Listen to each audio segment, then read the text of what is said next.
മത്തായി എഴുതിയ സുവിശേഷം 22-ാം അധ്യായം 29-ാമത്തെ വാക്യം.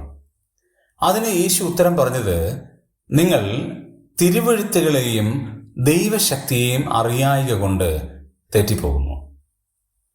തെറ്റിപ്പോകാനുള്ള 2 കാരണങ്ങളാണ് കർത്താവ് അവിടെ പറഞ്ഞിരിക്കുന്നത്. 1, തിരുവെഴുത്തിനെ അറിയുന്നില്ല. 2, ദൈവശക്തിയെ അറിയുന്നില്ല. തിരുവെഴുത്ത് എന്ന് പറയുമ്പോൾ 66 പുസ്തകങ്ങളും 1189 അധ്യായങ്ങളും അടങ്ങിയതാണ്. ഇതിൽ കൽപ്പനകൾ ഡയറക്റ്റായിട്ടുണ്ട്. ചിലത് ചെയ്യരുത് ചെയ്യരുത് ചെയ്യരുത് എന്ന കമാൻഡുണ്ട്, കൽപ്പനയുണ്ട്. എന്നാൽ ചിലതിന് കൽപ്പനയില്ല, അതിന് ന്യായം മാത്രമേ ഉള്ളൂ, പ്രിൻസിപ്പിൾസ് മാത്രമേ ഉള്ളൂ. അതിന് ഞാൻ ഇങ്ങനെ പറയുന്നു, പ്രിൻസിപ്പിൾസ് ആൻഡ് പ്രിസെപ്റ്റ്സ്. ചിലതിന് പ്രിസെപ്റ്റ്സ് ഉണ്ട്, എന്നാൽ മറ്റു ചിലതിന് പ്രിൻസിപ്പിളാണുള്ളത്. ഈ 2 നമ്മൾ അനുസരിക്കാൻ ബാധ്യസ്ഥരാണ്.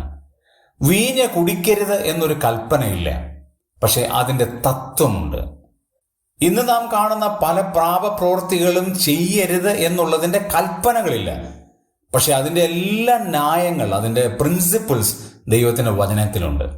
ലൂക്കോസിന്റെ സുവിശേഷത്തിൽ നമ്മൾ വായിക്കുമ്പോൾ സക്കറിയാവും എലിസബത്തും കർത്താവിൻ്റെ സകല കൽപ്പനകളിലും ന്യായങ്ങളിലും നേരുള്ളവരായിരുന്നു.